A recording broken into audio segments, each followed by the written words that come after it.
जय हिंद। आपका अपना चैनल लक्ष्य प्लस पर आपका स्वागत है, वेलकम है। आज मैं बिहार बोर्ड का 12th क्लास के जो रेम्बो को इंग्लिश की बुक है उसका सेकंड वीडियो में डिस्कस करने जा रहा हूँ। इसके पहले पार्ट में हमने जो फर्स्ट पेज पर महात्मा गांधी के बारे में कुछ बेसिक इन्फॉर्मेशन दे रखा है उसको हम लोगों ने डिटेल में डिस्कस कर चुके हैं। आज हम इस पार्ट का पहला अंश यानी पैराग्राफ 1 नंबर से शुरू करेंगे। इसका नाम है इंडियन सिविलाइजेशन एंड कल्चर, भारतीय सभ्यता और संस्कृति। इसके बारे में पढ़ेंगे लोग। शुरू करते हैं without wasting the time. I believe that the civilization India has evolved is not to be beaten in the world. मैं विश्वास करता हूँ कि भारत ने जिस सभ्यता का विकास किया है इज़ नॉट टू बी बिटेन, उसे पराजित नहीं किया जा सकता इन द वर्ल्ड, पूरी दुनिया में। इसका मीनिंग ऐसे भी कर सकते हैं, मैं विश्वास करता हूँ कि भारत ने जिस सभ्यता का विकास किया है पूरी दुनिया में कहीं भी पराजित नहीं किया जा सकता। Nothing can equal the seeds sown by our ancestors. हमारे पूर्वजों द्वारा बीजारोपण का कोई भी बराबरी नहीं कर सकता। इसका मीनिंग ऐसे भी कर सकते हैं, कोई भी बराबरी नहीं कर सकता उस बीज का जो हमारे पूर्वजों ने बोए थे। रोम वेंट, रोम ध्वस्त हो गया। Greece shared the same fate, Greece उसी दुर्गति को पहुंचा जो दुर्गति रोम ने पहुंचा, जिस दुर्गति को रोम पहुंचा। The might of the Pharaohs was broken, फिरौन की ताकत ध्वस्त हो गई, ख़त्म हो गई, निस्तो नाबूद हो गई। Japan has become westernised of, Japan पूरी तरह से पश्चिमी सभ्यता में विलीन हो गया। China nothing can be said, China के बारे में कुछ भी नहीं कहा जा सकता।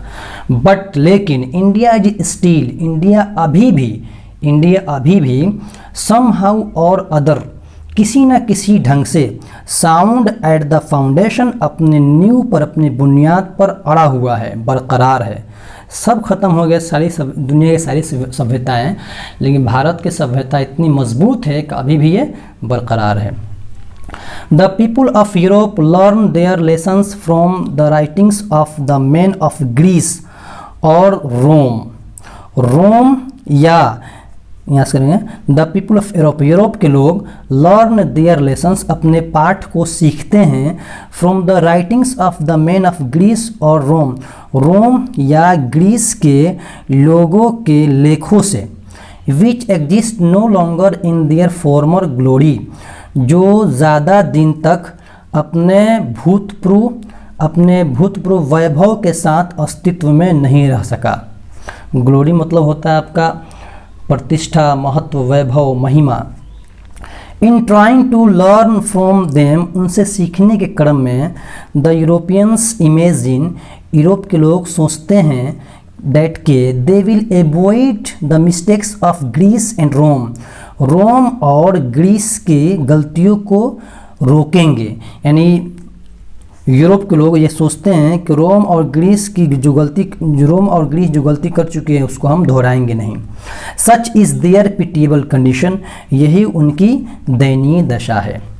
इन द मिडेस्ट ऑफ ऑल, इन सब के बीच, किन सब के बीच कि रोम ध्वस्त हो गया, ग्रीस भी ख़त्म हो गया, फिरौन की ताकत निस्तो नाबूद हो गई, जापान पूरी तरह से पश्चिमी सभ्यता में विलीन हो गया, चाइना के बारे में कुछ भी नहीं कहा जा सकता, यूरोप के लोग गलत सलत कुछ न कुछ सीखते रहते हैं। इन सब के बीच इंडिया रिमेंस इमूवेबल, इंडिया अभी भी अडिग है, स्थिर है, बचा हुआ है। And that is her glory, यही उसकी प्रतिष्ठा है, महत्व है, वैभव है, महिमा है। It is a charge against India that her people are so uncivilized, ignorant and stolid. Uncivilized मतलब होता है असभ्य, बेकार। Ignorant मतलब होता है अज्ञानी। Stolid मतलब होता है भावशून्य, सुस्त, आलसी, जिद्दी। तो मीनिंग करते हैं इट इज़ अ चार्ज, यह एक आरोप है अगेंस्ट इंडिया, इंडिया के प्रति, इंडिया के विरुद्ध एक आरोप है डैट के हर पीपुल, उसके लोग यानी भारत के लोग आर सो अनसिविलाइज्ड, इतने ज़्यादा असभ्य होते हैं, इग्नोरेंट, इतने ज़्यादा अज्ञानी होते हैं, एंड स्टोलिड, और इतने ज़्यादा सुस्त होते हैं, भावशून्य होते हैं डैट के इट इज़ नॉट पॉसिबल, कि ये संभव नहीं है टू इंड्यूस देम, उन्हें प्रेरित करना, उन्हें समझाना, टू एडॉप्ट एनी चेंजेस, किसी परिवर्तन को अपना ले। सोचिए, यूरोप के लोग ये सोचते हैं कि भारत के लोग इतने लोग इतने असभ्य होते हैं, इतने अज्ञानी होते हैं, इतना भावशून्य होते हैं कि उन्हें बहुत मुश्किल होता है कि उन्हें बहुत मुश्किल है उनको समझाना कि किसी भी चेंज को अपना ले। गांधी जी बता रहे हैं कि it is a charge really against our merit, ये जो आरोप है हकीकत में, वास्तव में अगेंस्ट आवर मेरिट, हमारे गुणों के खिलाफ है। क्यों? क्योंकि हमारा गुण ऐसा नहीं है, हमारा गुण है परिवर्तन को एक्सेप्ट करने के लिए। किस परिवर्तन को? गांधी जी आगे बता रहे हैं, what we have tested and found true on the animal of experience, जो कुछ भी हम परखते हैं, टेस्ट करते हैं, and found true on the animal of experience, और जीवन की कसौटी पर सच पाते हैं। जो कुछ भी परखते हैं और उसे हम जीवन की कसौटी पर सच पाते हैं, वी डेयर नॉट चेंज, हमें साहस नहीं होता है कि उसे हम चेंज कर लें। जाहिर सी बात है, अपनी ज़िंदगी की कसौटी पर जो कुछ हम सही पाएंगे उसे हम चेंज क्यों करेंगे? जो गलत चीज़ होगी उसको ना हम चेंज करेंगे। तो हमारी संस्कृति, भारतीय संस्कृति ये है कि अपनी जीवन की कसौटी पर हम जांचते हैं, अगर वो सही है तो उसे हम चेंज नहीं करेंगे। मैनी थ्रस्ट देयर एडवाइस, बहुत सारे लोग थोपते हैं देयर एडवाइस, अपने निर्णयों को अपन इंडिया के ऊपर, एंड शी रिमेंस स्टडी, फिर भी इंडिया रिमेंस स्टडी, स्थिर बना रहता है, अडिग बना रहता है, चेंज नहीं होता है। दिस इज हर ब्यूटी, यही इसकी खूबसूरती है। किसकी? भारत की। It is the sheet anchor of our hope, ये हमारी आशाओं के सुखद अनुभूति है। अब 3 नंबर पैराग्राफ देखते हैं। दिया है कि civilization is the mode of conduct, conduct मतलब होता है आदत, आचरण, व्यवहार, मोड मतलब होता है विधि, तरीका, ढंग। सभ्यता आचरण का एक ऐसा विधि है, आदत की एक ऐसा तरीका है, विच पॉइंट्स आउट टू मैन, जो लोगों को अग्रसर करता है, जो लोगों को चलाता है, द पाथ ऑफ ड्यूटी, कर्तव्य के रास्ते पर। परफॉर्मेंस, ये सिविलाइजेशन का आपका ये डेफिनेशन होगी, इसे याद रखिएगा। परफॉर्मेंस ऑफ ड्यूटी, कर्तव्य का प्रदर्शन, एंड ऑब्जर्वेंस ऑफ मोरालिटी, नैतिकता का पालन, आर कन्वर्टिबल टर्म्स, ये परिवर्तनशील टर्म है, ये आदान प्रदान करने वाली चीज़ है। To observe morality is to attain mastery over our minds and our passion. To observe morality, नैतिकता का पालन करना, इज टू अटेन मास्टरी, विजयी प्राप्त करना है, ओवर आवर माइंड्स, अपने मस्तिष्क पर, एंड आवर पैशन, अपने जुनून पर, अपने मनोवेगों पर, अपने मन पर।